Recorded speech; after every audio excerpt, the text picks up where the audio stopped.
you ready to jump into this thing? Yes, I am, you clam-handed.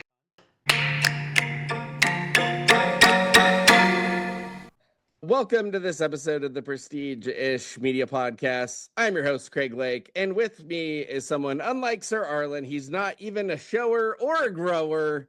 It's Dan McNair. Dan, how are you today? But I am a knight. Doing great, Craig. So we are here to talk about A Knight of the Seven Kingdoms, Season 1, Episode 2. Try not to get too horny, Dan, but the name of this was Hard Salt Beef. Any initial reactions and rating for this episode? I think it kept with some positive momentum from the first episode. Still not a ton of conflict, but you bring some Targaryens into the mix and it always gets better. So that's a good recipe add right there. Rating for you. 7.1. Okay, so I think you were Up at like from a a 6 six. 6. Yeah. I'm going to go 8 too. I don't know specifically that this episode was better, although it was probably a little more quick and to the point, shorter episode. Not by much, but it was. Yeah, I really loved it. I'm really enjoying Egg. I think, between Heroic Holly and then this kid, we've got two really good actors around the same age back to back. The And future's looking bright. yeah, I really love this kid. Even one thing I thought was almost out of Game of Thrones character, but it was still well performed. I kind of like the choice that he made and that they left it there when he does this what the double take his egg. He's come on. That was almost out of a Disney Channel show or something. Yeah, I mean, it was definitely a very animated reaction, which I don't know that we're used to on this show, but I think, good for the kid for going for it and good for them for using the take. Couple, just little cleanups from last week. You kind of get some of it in the after episode and some of the in-between research I've done, but there are no Targaryen dragons at this point. So that's Okay, we did ponder that. but dragons are off the board. That kind of explains why they're like slumming it almost. Like the Targaryens have to go to the Ashford thing because they don't have dragons. I don't know if it's the Blackwater, whatever their non-Targaryen family offshoot branch. They had the Blackwater Rebellion, I think we're coming off of. And, it was family infighting with all the bastard children of the Targaryens, as we're kind of learning in House of the Dragon, like one of the family offshoots, like fighting for the crown, which we're in the middle of the season of that happening. So it seems like a kind of reoccurring, like, I feel like other than the number of dragons, like all the times we catch the Targaryens in power, there's like a similar thing going on. There's a rebellion, they're losing or gaining power. One of them's got an eye patch, something. Anyway, so I just wanted to kind of color. That's the background the Targaryens come in on. And I think Dunk, I didn't confirm this, but I thought I saw this in some of the stuff I was reading or listening to, that Dunk might have been from Flea Bottom as well. And I did wanted to mention, we didn't really call it out last episode, but there was that point where he like basically hucked a coin at Egg and was expecting him to just grovel as soon as he left, not knowing that this kid, and we don't know the full story, and I will say I started to listen to the novella on tape, and they're pulling a lot of dialogue out of the book, and so I just Oh, it's decided very like line for line. I was going to at minimum wait till after the season before I pursued that novella, and then I don't know past that. So we're both very not in the loop of the novellas. So in that regard, I think he was from Flea Bottom, and I just kind of wanted to mention, like, he was expecting certain things of this boy being similar to him, but they both obviously come from different backgrounds, I believe. Yeah, So and different levels of intelligence and vocabulary you can tell too. yeah, and I would It's kind of say like a pinky in the brain type thing. yeah, you may not think it from listening to us, but I like to think the two of us have sharp wit sometimes. And, we probably have a little bit of that egg in us, if you will. And I got some so, of that egg on my face. okay, that's a different type of egg on, I guess. So, yeah, that's just kind of the background. So we get kind of this flashback on Sir Arlen. They did talk about in the after episode something else that you mentioned in the first week, which was like, I think we both got this like Family Guy callback vibes. And Mm-hmm. he doesn't specifically, it's one of the showrunners or whoever's giving the after interview. I'm not a good host. I didn't take the name down, but and this is an instant reaction immediately after, by the by. But he mentioned that one of the ways they wanted to differentiate themselves was some of these quick flashbacks and the humor. And so while he didn't directly say that, I think we're getting what he's throwing down. And I don't know that Sir Arlen needed that big of a flaccid dong, and the dong to boob meter in this season is very out of whack. But we get kind of this like more of Sir Arlen's life. And also in the book, what I've heard is that there's a lot of Sir Dunk like narrating his own story. It's his thoughts. So it's like, how do they get that on page? And so you're seeing like either him talking to the horse or some of these types of cutbacks where he's able to maybe get some of that inner monologue out, if that makes sense. And he talks about him, even if as he was dying, he just got on with it. He had no lands, no children. He kind of refrains this hi-ho song, Sir Arlen. One of the lines is steal a kiss from the point of my blade. He mentions him as a cut from granite, a dogged fighter, and the jokes just kept on coming. He said a dogged fighter, he just kept on coming. Yeah, making of that. And I guess some of this was him talking to some of these other lords to get them to like say that he remembered him, right? And nobody did, but that's some of the background to him explaining all this. What did you make of this open? Just opening right with a big bare ass scene. I knew you'd love that. I I mean, was not the ass was the least of my I was concerns. not expecting to turn from ass to the full Monty, and it was like a ridiculous Boogie Nights moment. Yeah. If you're So expecting co-hosts with a flaccid 10-incher, you've come to the wrong podcast, my friends. but seeing like early on in the first episode, we didn't get much about Sir Arlen other than he's dead and the whole Hedge Knight thing, which does lay this foundation of so why isn't he a normal Westeros knight? But very early on in the episode, I'm getting the impression that Sir Arlen was something of a con artist. Like you see the whoreling in the background, so obviously this guy doesn't have the moral compass of righteous Sir Dunk. But you also know that Duncan is kind of dim-witted and maybe, able to fall for some of whatever Sir Arlen's throwing out there. And it does come full circle in a way I didn't know that they were going to deliver later in the episode. But I was picking up the vibes of who Sir Arlen was pretty early on. Yeah, and I think this episode, I don't know if we get as much of it the first episode. We get more of the knighthood reacting to Sir Dunk and maybe, like I mentioned last week, kind of a fish out of water thing. But in this episode, it seems like he's really trying to reconcile in his head the things he thought about his, I don't know if you'd call him his master, but his knight, and the reality. Like, even as dense as he is, it seems like he is kind of trying to sort through that in his head as he retells all these tales and nobody remembers him, and kind of looking at his own mortality is probably not the right word, but his own chances and his own potential legacy based on this person that he's seen, if that makes sense. And so that's where I think while the character is dense, there's a lot of things to edify this character in it, that there are more than just, he's more than just a box of logs or whatever. Yeah, and one thing we didn't really talk about in the last episode is that Dunk doesn't really have a plan.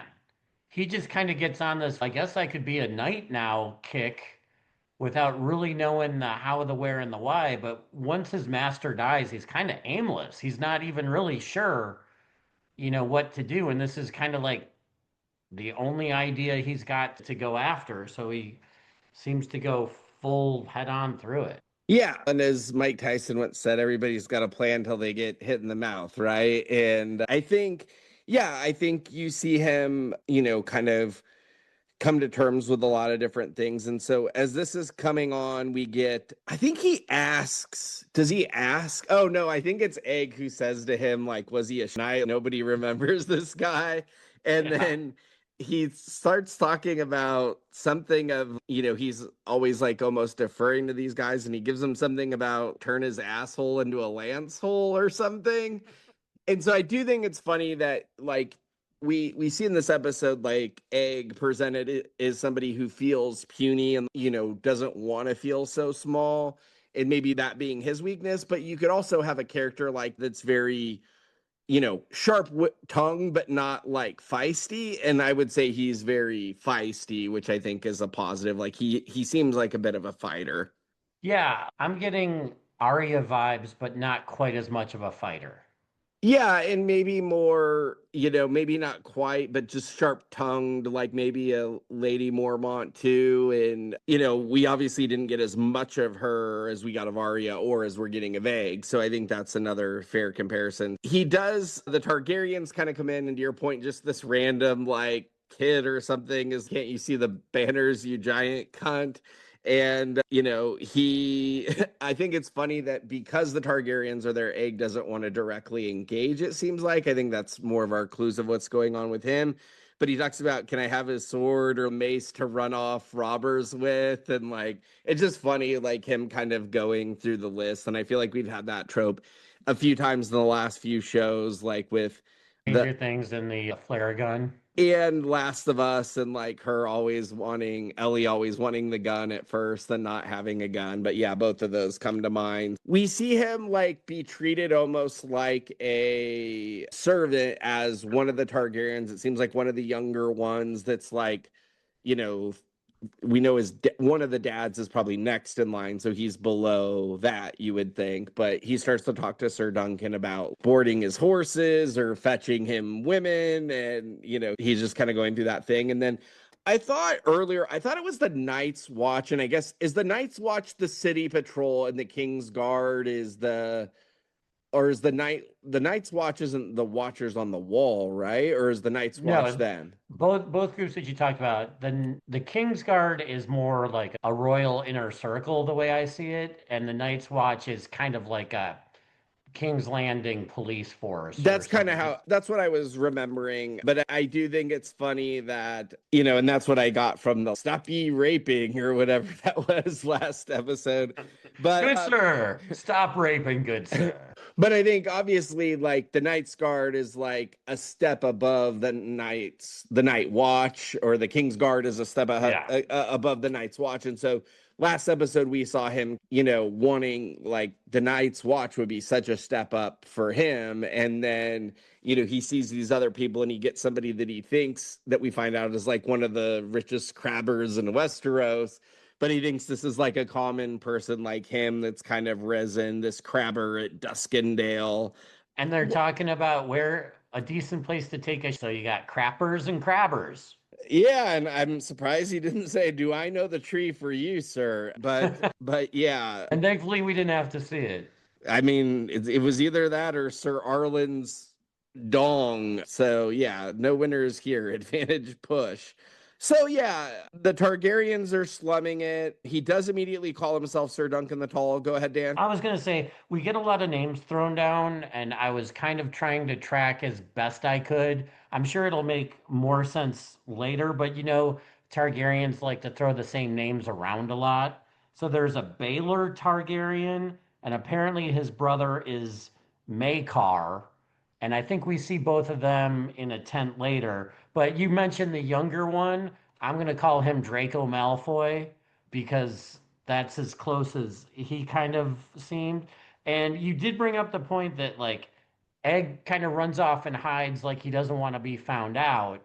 And I thought there was a lot of risk in him getting close later in the episode. I'm like, so how much of a risk really is this if you're going up to the front row and sitting on the shoulders?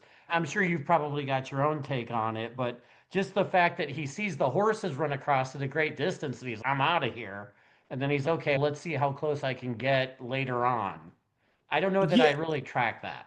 yeah, a couple things here. So Makar, the brother that you're talking about, he has two missing kids, and we don't know if this could be one of those missing kids. So that's the question. We don't know how long Dunk's been missing. I get or if he just was banished, or we don't really know or Egg, I guess. We don't really know the backstory behind it. Go ahead. Yeah, but it does. I mean, they basically almost do a 1 + 1 = 2. And To me, it makes me wonder about the other guy that was in the inn that had the coin. Was that a brother Oh, in the first is that the episode? other missing one? Yeah, that's just something I'm kind of maybe trying to connect. Yeah, that is a good connection there. I hadn't really put him together this episode, but that makes a lot of sense. And he's the one that said, I saw you in my dream or whatever. And Targaryens have crazy dreams. Yeah, and they do talk about, I think it's Baylor that you were mentioning being the Prince of Dragonstone, the hand of the king, the heir to the throne, and his brother, which is just Maekar. Yeah, Uh, kind of gets this introduction. when the one Targaryen finds out that Dunk is a knight, he says the knighthood has fallen on sad days. And then I did think, of the knights or the King's Guard, there was kind of a funny deal of them saying, Sir Duncan the Tall, do you ride your horse into battle or does he ride you or something? And I think kind of this idea of these people that are closer to battles having maybe more of a mutual respect for a guy that's this big, to me, I thought was kind of an interesting call out. Like he's just been getting on, and this seems like one area where he wasn't getting on as a positive, even though it wasn't like they were like S and his D or anything, but it was just better than the normal you're a dumb big piece of shit we're getting the rest of the episodes. Yeah, I can see it getting old, the like, you big dumb piece of. But I actually love the line of the random guy that came in and said, Are you Baylor Targaryen? You They mind get getting the the out of the way? Yeah, no, there were some good one-liners. So he ends up following this like back hall path, which I think is maybe Ashwood's, like the daughter of Ashwood going back down this hallway, and he's like following her, which is a little weird, but obviously his goal is not to follow her. But we kind of get this exchange. We hear the Targaryens talking, and I think it's Baylor that says they tell him to watch his language, and I said me, not them, and this is where that girl comes in and says the prince's sons are missing, and he does call him her. She calls him big and stupid there, so they're really pouring that on. But it seemed like a flirty, but definitely not appropriate age ranges. I don't Yeah. think. But I mean, that is the show. Anything else you have there? No, not until he's so big, there's no way he can really hide. So, We did get a mention of Aegon. I don't know if that was one of the sons missing, but Aegon Egg. So if that is one and one there, that would yeah, make that name sense. was called out. And then, so he kind of interrupts these people and, they kind of see him fake hiding again or whatever. And they call him, he's talking about Sir Arlen a penny tree. They talk about having something in writing that a sword and shield do not make a knight. He says he never won a tourney that I know, but he never embarrassed himself. And they start talking about these gray lions. Are they talking about just old knights in general, or are you able to pull that exact reference? I think they're Or talking go ahead. about old like jousts and tournaments and stuff like that. And so they mention like a one-on-one he had with a guy that was called the Gray Which Lion. is Damon Lannister, which would have been one of the Lannister forebears, I guess. Yeah, but named Damon, that's kind of weird. Yeah, Like, but we just know these names are, George R. R. names, he just in anything. So yeah, he talks about his battle with Baratheon or Sir Arwen with the Targaryen being seven lances, and there's this thing where Targaryen says it was only four lances, Baelor or whatever. And yeah, I think that's how he kind of recognizes that, he did know him. And they kind of mentioned the after episode, him being it almost like stroking his ego that he knows what everybody else didn't know, you know what I mean? And had this memory and kind of thing. Anything that you made of that? so like I'm just not used to seeing Targaryen that are kind of out on this like job somewhat beneath them to go to this place being so affable to the common man. So part of me was wondering like are they just like pulling his leg for a little bit of it? But when they start finishing each other's stories, that I thought was kind of neat that okay, this seems like a decent person that's going to give Dunk a break, which breaks don't come that easy in this universe, it feels like. So it was neat to see. Yeah, and I think, what I'm kind of understanding of this story, the more I get into it, is that kind of speaks to where the Targaryens are, that they have to be put in this position to slum it with these people. And obviously, R wasn't really having any of it, but Baymore or Baylor or Betamax, whatever he is, like he seems to be a little more affable than his brother, and whether it's his son or his nephew or whatever, the other one that's lurking around is more what we know of the Targaryens, I think. So we hear him, we kind of see him fumbling over his words with them. He mentions that Sir Arlen would say he's thick as a castle walls. He's trying to apologize. And like we do, I think the quote from Makar is very, sir, you're grateful now off. And And so that, one minor thing that I enjoyed was like the games master in the background, just shaking his head and then nodding and like almost coaching Dunk on a little bit. But then there's the big faux pas moment with the Suns too. yeah, I mean, we didn't see him hawk one into a cup here and there this episode. Unfortunately, I wouldn't mind seeing that bit revisited. But yeah, to your point, Dunk says, I trust they will not be found dead. Record scratch. And it is funny if he is in possession of one of these sons and he doesn't know that he is. Like, it puts him in a really position that he doesn't even know that he's in yet. But I do feel a tenseness with Egg in this, the way it's developing. I'm like, this is gonna be found out before too long. So we get this exchange between him and the actress. There's, I guess it's Florian the Fool, who's like a jester and a knight. And kind of the go home line is all men are fools and all men are knights where women are concerned. And so we get this interaction with them afterwards. And I think Egg already started pretty strong by asking if his, like, Sir Arlen was a knight. No one remembers him. And then But now now he's a wingman. yeah, and Dunk is just stumbling over everything. I think he says I've never seen such giant puppets at one point, or maybe that was Egg's line. But he's gonna have her, like, part of his exchange with those men was that he needs a new sigil, or he needs his own sigil because he's not of Sir Arlen, even though he was his knight, he's not born of him. And so Yeah, he he's needs not to blood. he needs to make his own name. And so he's trying to explain to her what to have him paint and stumbling through that. And we see Egg suggest an elm tree, which I guess is what he was saying. A knight didn't need, any fancy like campment, just like a tree. And then I thought it was a nice touch with the shooting star. I guess the actress's name is Tansel, and she says they used to call her Tansel Too Tall, which he mentions that's just right, assumedly for him, and Egg has to chime in and say just right for puppets.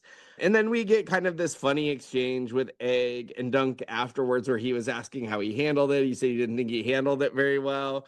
And he at one point says, you both are gigantic. And he says, is that promising? And Egg kind of mentions a commonality. So I thought all that played really well. What, any comments on that stuff, Dan? I have her down as Tansel the Puppet Girl. I think that Okay. that's kind of a fun title. It was cute. Obviously, Dunk is out of his element, doesn't really know how this works because he's not exactly a whoring hedge knight. So his, I guess, nervousness and naivety are kind of endearing. We get kind of this vulnerable moment from Egg where he's talking about how, like, him being too puny to be a knight, and Sir Dunk saying that he'll grow, and then he's everybody always told me I was stupid, and then he just doesn't say anything else. And Egg just does this kind of what the look and shrug of like, where's the rest of it coming? Any comments on that, Dan? I enjoyed that. And I didn't really come into the show looking for the humor. And we kind of mentioned the way that we were introduced to it. Maybe there's just a lot more of that. I'm welcome to it. I mean, it's not exactly a comedy, but there were funny parts in Game of Thrones, but it was like maybe one a season. And here, it's not like they're overdoing it. So it's working right now. Yeah, it feels earned so far, like anything. I always make a joke about, like, you land 9 out of 10 jokes, and your 10th joke that falls flat, you're the biggest asshole in the world. You know what I mean? And so I think they've got a pretty good hit rate early, even if they have a few later that don't land. So we get more of Lionel Baratheon calling in Dunk to join this tug of war. One of the quotes we get is "pull you cunt strap dandelions," I think is the call he gives. And what I thought was funny is obviously the more overt part is like Lionel just running away. But you see Egg at the front of this thing getting into the fray, and I he's don't just even know why Egg is part of this whole thing, but the seeing fact it. that he just like shimmies on the rope so he doesn't go into the middle zone was kind of funny. Yeah, him just like slothed or koala'd to the rope at the end, I thought was a pretty funny bit. And that's, one thing about taking notes and, when you do second watches, first and instant reaction is, luckily I came up for air to see his facial expressions on the one thing or to see this little bit here. There's a lot of these little things that if you're not paying attention and you're just casually watching, in my case, I'm not, but I'm looking down for notes, like you can miss Yeah. some stuff that's actually pretty good here. Eventually, after that, and I think one of the things we got from that was like they thought he was drinking like an effeminate ale or not a real ale because don't they like give him a didn't they bring him like a real ale or something at the beginning of the fight, or was that somebody else who was bringing it? But Lionel said something about his ale when he like called him into it about it being like tasting kind of so the thing that we kind of get next is Dunk going to this armor dealer or blacksmith. Did you catch his name at all? Oh man, he said it because he's when he was saying like so and so doesn't trade armor, he just makes unique stuff or something like that, but I didn't write it down. Yeah, so I didn't either, but I knew, and I'm sure people that have read the novella would know his name. Like I'm sure some of those characters you just know from reading it, but hopefully I'll catch that next time. But yeah, he says he makes helms that look like helms. He talks about you're a big one, but I've armored bigger.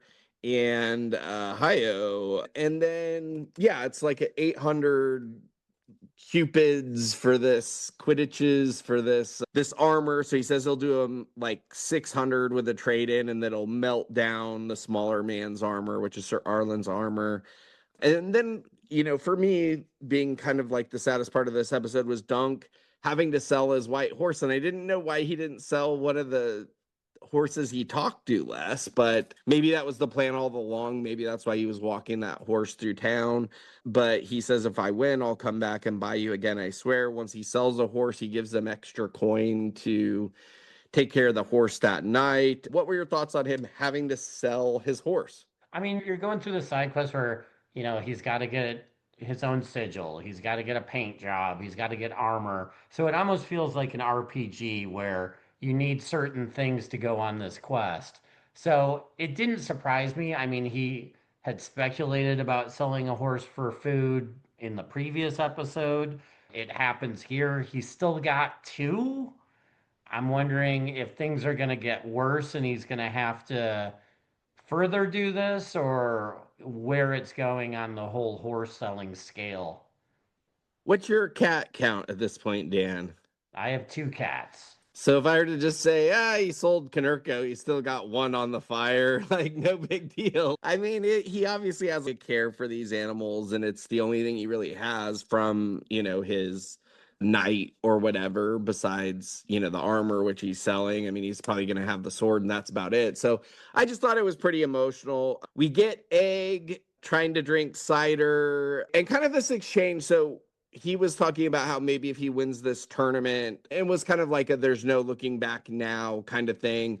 But if he wins the tournament, maybe, the Targaryens would take him into the Night's Watch. And he's, you suppose the Targaryens will employ a hedge knight or something like that. And then we hear him talk about Sir Donald and his father owns half the crabs in Westeros. So we see that he kind of knows these houses, which we know more of the people of nobility are trained Or to know maybe the he just likes houses. fishing.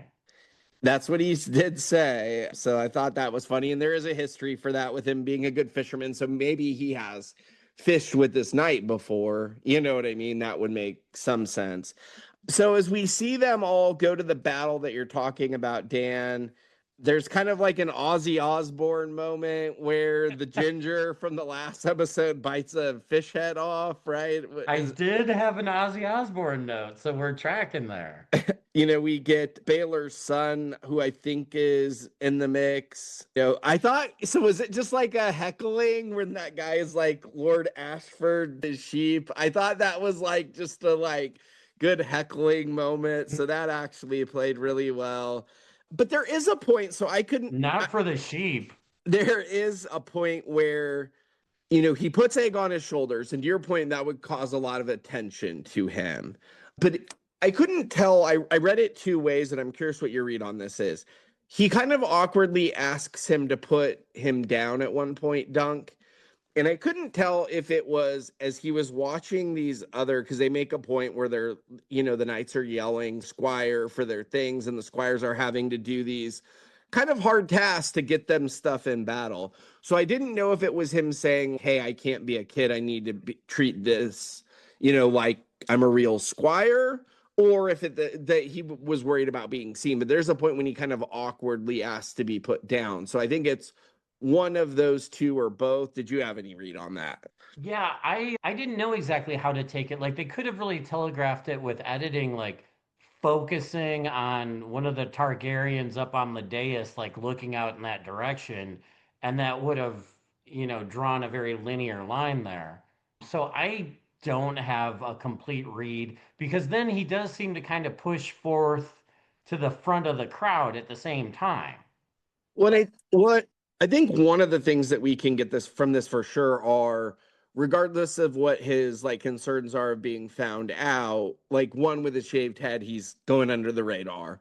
But two, he seems to be caught up in this. Like he seems to enjoy watching the battle, right? And like later on we see him like pretending to be in a battle in front of the fire. I forget what his exact quote was, but probably something about cunts or bastards or whatever. But I think he said die blood fire bastards. And so maybe it was the blood fire rebellion versus the Blackwater. I don't know which is which. But the other kind of interesting thing, and I do think this is overdone in shows, but I don't think we've seen it this way with him. And it is funny as we talk about Station 11, and the guy who eventually takes that girl in is having his panic attack first day. And we see Joel have his panic attacks in Last for Us. And we do get kind of in the first episode this spelled out, like Sir Duncan, the anxious knight. And like he's explaining to Lionel how anxious he is. And we see him kind of have his own mini panic attack as he realizes maybe that this battle is going to be a lot more than what he was prepare for, that like his whole livelihood depends on something that might be harder than he thought it was going to be when he first entertained this idea. Any comments or thoughts there? That's an interesting observation. And I thought this like demolition derby of a joust event was kind of a unique thing. Normally, these types of events and tournaments don't go well for a lot of people. And it did feel very chaotic. I thought they did a good job of putting you in the middle of these guys getting dehorsed and thrown around and almost trampled. I don't know what the rules of this thing are, if you're just supposed to be going straight at the guy in your lane, or if you're supposed to be like going two ways, you could get attacked either way, but it seemed like very haphazard. Yeah, you have told me when there's more than one sword coming at you, you've got to be a little bit more with your wits about you. And they're Right, you can coming go from back all to watching sides. Sir Arlen. So speaking of, we do see Sir Dunk kind of come to this realization as they're at the fire, and Egg is play fighting with the Bloodfire bastards. But we hear him talk about, do great knights live at the side of a hedge and die by the side of a muddy road, or some version of that? All these noble lords can't even remember his name. And so he kind of is going through this almost like, what was it all for him, for his Arlen, and then what's it all going to be for him? And he says, on the morrow we will show them what his hand has wrought. And so that's kind of this, maybe talk of legacy. He wasn't this man's son, but that's kind of how he can show what he developed. Maybe that's one of the things that are left. Did you have any thoughts on that? No, I think it leaves off on a decent enough note to make you curious going forward. Yeah, and so I thought that was a good quote. On the morrow, we will show them what his hand has wrought. So, kind of some interesting just preview of the next episode. There is a quote, and I don't know if it's from the next episode or the next few, but it's whoever the cousin is of that ginger, which I'm not remembering his name from last. Is it Dondarian or? I don't know if that was the Dondarrion, but he was the guy that wanted to spar, and the younger Oh, yeah, cousin. yeah, that's right. And but anyway, he calls the Targaryens incestuous aliens. And so I just think that's an interesting quote of how some of these non-Targaryens look at them like they're, it's almost like a freaky, they inbreed, they, have this blonde hair. It's just kind of a not, not normal. I don't know how do they even know the word aliens? Where did it come from? I'll have to ask ancient aliens about that one. But yeah, and then in the after episode, I think I've mentioned a lot of that. They just say the Targaryens haven't had dragons in a while, is kind of the quote there. Yeah, I thought it was a really good episode. I think I'm as happy as I could be. I think my expectations were probably pretty low going in. I have heard that the reactions are a little bit mixed going in. Maybe some people like you wanting a little bit more action. But I think the action almost increased as we went on in Game of Thrones. But to your point, I think they had better cliffhangers. We had, I think certainly that first episode, I think you see the, brother and sister banging and they push a kid out the window. I mean, that's a pretty, I don't think there was a lot of action before that though, but they kind of punch you in the mouth at the end, Yeah. and there've been no month there've been no mouth punching moments, but I do think they're building good characters here that we can care about. Yeah, I think the character building is good. And I think a lot of what I'm trying to do in these first couple episodes is like understand the show for what it is. Like it's hard to hold it up against Game of Thrones if it's from the Game of Thrones universe. But I mean, Game of Thrones was like 5 or 6 books. Who knows if there'll ever be another? This wasn't even a book. So you have to, me as a viewer going into this, if this wasn't even good enough to be a book, like how seriously do I want to take that? Is this just a cash grab for HBO, you know, green lighting anything from the universe? And so far it's above those lower expectations, but I'm a child of Lucas. Like I've seen, this kind of thing before, and I think you're kind of seeing me view other franchises that way at this point in time, so I'm going in a little cautiously. The You thing can you is really quick before you get there, can you show me okay. on the doll where George Lucas touched you? Just There's a great Brian Posehn stand-up bit about the prequels being the creepy uncle, and yeah, I'll just leave it there. It's his bit. It's very funny, but I'm not, gonna do it justice. go But ahead. it is, we're talking about the same damn thing. The other thing I'll say is, so you mentioned it last podcast, but this season is like 6 episodes, Correct. and they're all like 45 minutes, half hour, somewhere in there. I could have seen these first 2 episodes being one episode, and I would have been fine with that. I know you're the length lord, so you like it quick and dirty. But yeah, if I'm going off that model, it's just a 3 episode story, and that's not going to work for, HBO or like the modern day TV footprint that they like to do. But I could have seen that working. Yeah, I think there's a place for everything, right? And where I would come at it from my DC brain, and this is where it's like almost opposite of yours.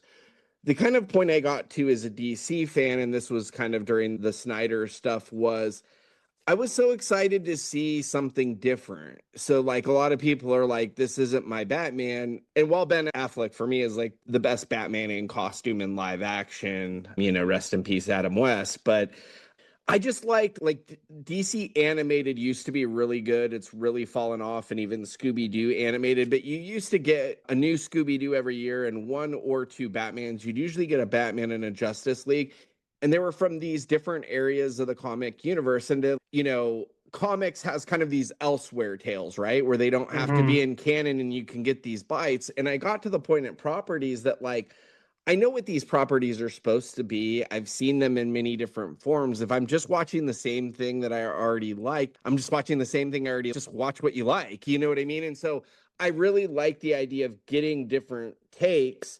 And so I kind of felt cheated that I didn't get to see more of that unique universe that I felt I was getting. But to this point, like, we've got House of Dragons that is maybe more, nothing's going to be Game of Thrones. I mean, the best we've seen is like Better Call Saul and Breaking Bad, and they are two very different shows. As much as they're in the same universes, to me, they feel very paced different, and like they're just, but seeing those reminders of the shows make Better Call Saul better, but it is a different show, and House of the Dragons is maybe more spectacle and dragons, whereas this is a lower budget so they can produce it quicker, which we've talked about before. We used to get it in, Game of Thrones was like right on 12 months at first, and then I think it was like 15 months, but it was never more than a year and a half, it didn't feel like. And the fact that they can produce this for a low budget, like the second novella, I think is going to be the second season, and we'll get that maybe next year this time, or maybe on that 15-month schedule, whatever it is. Like, I like the idea of, hey, it's quick, it's easy, but you're going to get more of it. And if you don't like it, it's shorter, and if you do like it, you want more. But it's always better to leaving them want more, Dan. So it's not about the in and out, but you got to leave them wanting more. It's something else to think about. Anything else you got as we close this thing out? No, enjoying going through it. And I think I kind of need to reframe my expectations because it's a different type of show. There's some fun stuff in there that you just might not expect from this universe. So it's almost, I hate to say a cartoon because that almost seems to demean it, but it's a very different take on what we know. And I think through that lens, if you're not expecting what you know, it's okay. And I'm enjoying it in that framework. And I don't know what's in the other novellas. Like, from my understanding, they all may be a little lower budget. And to a different sense, George said he might have 3 more novellas in him, but maybe he can write those. Maybe that's a smarter move for him, is writing some of these shorter things just to do something versus not doing anything. But the other thing I will say before we close up, as we're closing, is I do think having more of the actual quotes from the book, like, you can tell the things that people like of George R. R. Martin as a writer. Like, when you hear some of these quotes that come from page to screen, they're very high quality. So I did want to say that, because I have taken some shots at old George R. R. Even though we were in the same Playboy party, Comic-Con 2013, we were both at the same party. So I can say I partied with George once. That's definitely not where he got the inspiration for Sir Arlen, I'm sure. No, not at all. Sir Arlen's packing a fire hose, that guy. He's, no wonder there's dragons. Sir Arlen put them all out. He's hung like a brontosaurus, this guy. Oh, Fred Flintstone would be proud. So I gotta say, Okay. me and the new lady, you're doing a Stranger Things rewatch. This is my third time through. Okay. Just finished season 2. Yeah. Enjoyed it, even with the worst episode, which I didn't watch. I let her watch that one on her own. Uh, Still blows away, like, my third time through this season, way above season 5. yeah, I don't think I have it there, but I can understand why you would.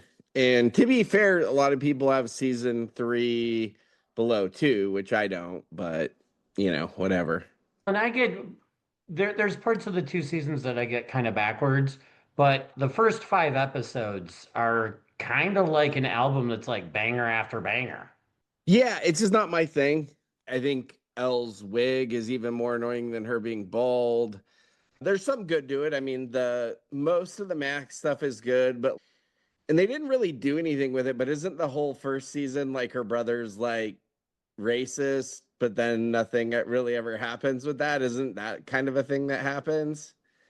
Yes, but he takes the spiked bat between the legs, and I think that kind of culls him a little bit.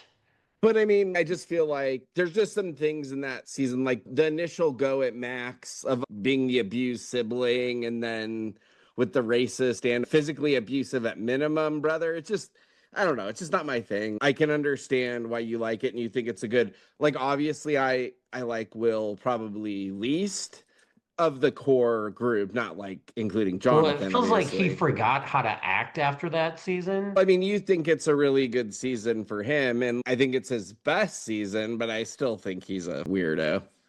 Like the stuff early on with like Murray is still tolerable at this point because it's kind of Isn't our is this introduction his to first him. season? Is Yeah. it?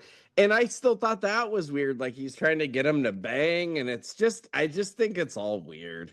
What do you got against people banging? You got the Dustin Dart storyline, which unfolds kind of Uh, fun. You got Bob. it's the second worst Dustin season after five, the beginning of five. And then, yeah, I mean, I think Bob is more pro than con for sure. Like Steve is still on the like everything that they established there is fresh and new, and it feels like by five it's just tired. Yeah, I was fine with five. I mean, I think the first half of that season holds up better. Obviously, the volume two is just that's probably a real big problem. And then I thought it ended good enough for what it was. When I get back to five, we'll see if I'm as down on it as I was first watch. But thumbs up for two is what I'm saying here. And I still give it four thumbs down. It's what almost killed me watching the show. It was for me what probably second half of season, all of season five was for you, besides the finale, which I think you felt okay on the finale, right? Like we both felt pretty good Yeah, with I that. felt good on the finale, and episode four wasn't terrible. It's just the three episodes before that were a juice squeeze argument. Yeah, and I still wonder what happens if like we watch it all in one shot versus spread out, how everyone feels about it. You know what I mean? Obviously, everything but season four was like all but what the last episode, season four, and then this one got chopped three ways. So it's just a very different way to watch a show than what the show grew up as. Imagine if they cut off at like episode seven after season two, and you'd be like, what the, waiting 4 weeks for the finale on that. So, yeah, I think that as we've started to kind of mention on some of these shows is a factor. Like, was Fallout all released at once? No, I think it was week by week. But I think they released like at least 3 or 4 weeks that first. I think they released at least three that first batch, or maybe it was only two. The I mean, boys, Amazon likes to do that with just so it feels like. wow, but it's always like weirdly different. Like I think the boys was three, and they probably Yeah. needed to go either two or four, but three was a bad split, I think, if I recall correctly.